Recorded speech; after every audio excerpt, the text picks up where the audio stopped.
Everyone. You know എന്ന് പറഞ്ഞ game ശരിയായ രീതിയിൽ 3 മിനിറ്റ്സിൽ എങ്ങനെയാണ് കളിക്കുന്നത് നോക്കാം. Let's go. ഡീലർ ഓരോ പ്ലെയറിന് 7 കാർഡ്സ് വീതം കൊടുക്കും. പ്ലെയേഴ്സ് അവരവരുടെ കാർഡ്സ് മറച്ചു വെക്കണം, മറ്റുള്ളവർക്ക് കാണാൻ പാടില്ലാത്ത വിധം. ബാക്കിയുള്ള കാർഡ്സ് ഡീലർ ഫേസ് ഓൺ ആയിട്ട് വെച്ച് ഡ്രോ പൈൽ ആക്കണം. അതിൽ നിന്ന് ഒരു കാർഡ് ഫ്ലിപ്പ് ചെയ്ത് ഡിസ്കാർഡ് പൈൽ തുടങ്ങണം. ഫസ്റ്റ് കാർഡ് വൈൽഡ് ഡ്രോ 4 ആണെങ്കിൽ അത് തിരികെ ഷഫിൾ ചെയ്ത് മറ്റൊരു കാർഡ് ഫ്ലിപ്പ് ചെയ്യണം. ഡീലറിന്റെ ലെഫ്റ്റിൽ ഇരിക്കുന്ന പ്ലെയർ ആയിരിക്കും ആദ്യം കളിക്കുന്നത്. ആ പ്ലെയറിന് കളർ അല്ലെങ്കിൽ നമ്പർ അല്ലെങ്കിൽ സിമ്പിൾ മാച്ച് ചെയ്യുന്ന കാർഡ് ഉണ്ടെങ്കിൽ കളിക്കാം. ഇതൊന്നും ഇല്ലെങ്കിൽ വൈൽഡ് കാർഡ് ഉണ്ടെങ്കിൽ കളിക്കാം. ഒരു മാച്ചിങ് കാർഡ്സോ ഇല്ലെങ്കിൽ ഡ്രോപ്പായിൽ നിന്നൊരു കാർഡ് എടുക്കണം. അത് മാച്ച് ആകുന്ന കാർഡാണെങ്കിൽ അപ്പൊ തന്നെ കളിക്കാം. അല്ലെങ്കിൽ അത് കൈവശം വെച്ച് ടേൺ സ്കിപ്പ് ചെയ്യണം.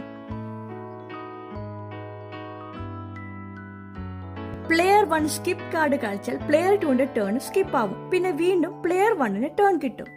പ്ലെയർ 1 റിവേഴ്സ് കാർഡ് കളിച്ച ഡിറക്ഷൻ ചേഞ്ച് ആവും. വീണ്ടും പ്ലെയർ 1ന് ടേൺ കിട്ടും.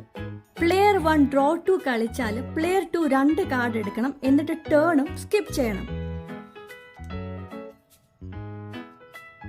ഏത് കാർഡിന്മേലും വൈൽഡ് കാർഡ് കളിക്കാം. അത് കളിക്കുന്ന പ്ലെയറിന്റെ കളറും സെലക്ട് ചെയ്യാം. എന്നിട്ട് അടുത്ത പ്ലെയർ ആ കളറിൽ കാർഡ് ഇടണം. വൈൽഡ് ഡ്രോ 4 കളിക്കുന്ന പ്ലെയറിന് കളർ സെലക്ട് ചെയ്യാം. കൂടാതെ നെക്സ്റ്റ് പ്ലെയർ 4 കാർഡ്സ് എടുക്കണം. പക്ഷെ വൈൽഡ് ഡ്രോ 4 കളിക്കാനായിട്ട് പ്ലെയറിന് മാച്ച് ചെയ്യുന്ന കളർ കാർഡ് ഇല്ലാതിരിക്കണം. ഇവിടെ പ്ലെയർ 1 ഗ്രീൻ കാർഡ് ഇല്ലാത്തതുകൊണ്ട് വൈൽഡ് ഡ്രോ 4 കളിക്കുന്നു. പ്ലെയർ 2 4 കാർഡ്സ് എടുത്ത് ടേണും സ്കിപ്പ് ചെയ്യുന്നു.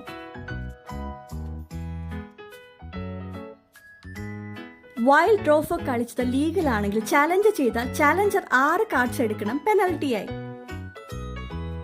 അതല്ല ഇല്ലീഗൽ ആണെങ്കിൽ വൈൽഡ് ഡ്രോ 4 കളിച്ച പ്ലെയർ 4 കാർഡ്സ് എടുക്കണം പെനൽറ്റിയായി. പ്ലെയേഴ്സ് ഡ്രോ 4 അല്ലെങ്കിൽ ഡ്രോ 2 കാർഡ്സ് കിട്ടുമ്പോൾ കാർഡ്സ് എടുക്കാതിരിക്കാനായിട്ട് കയ്യിലുള്ള ഡ്രോ 4 അല്ലെങ്കിൽ ഡ്രോ 2 കാർഡ്സ് കളിക്കാൻ പാടില്ല. അടുത്ത പ്ലെയർ അതേ നമ്പർ ഓഫ് കാർഡ്സ് എടുക്കണം. എന്നിട്ട് ടേൺ സ്കിപ്പ് ചെയ്യണം ഗെയിം കണ്ടിന്യൂ ചെയ്യാനായിട്ട്. സ്കിപ്പ് കാർഡ് അല്ലെങ്കിൽ റിവേഴ്സ് കാർഡ് കളിക്കുമ്പോൾ അതിനെ ബ്ലോക്ക് ചെയ്യാനായിട്ട് അതേ ടൈപ്പിലുള്ള കാർഡ് വീണ്ടും കളിക്കാനായിട്ട് പാടില്ല. ഈ കാർഡിന്റെ എഫക്റ്റ് അക്സെപ്റ്റ് ചെയ്യണം. എന്നിട്ട് ഗെയിമിന്റെ ടേൺ ഓർഡർ അനുസരിച്ച് കണ്ടിന്യൂ ചെയ്യണം.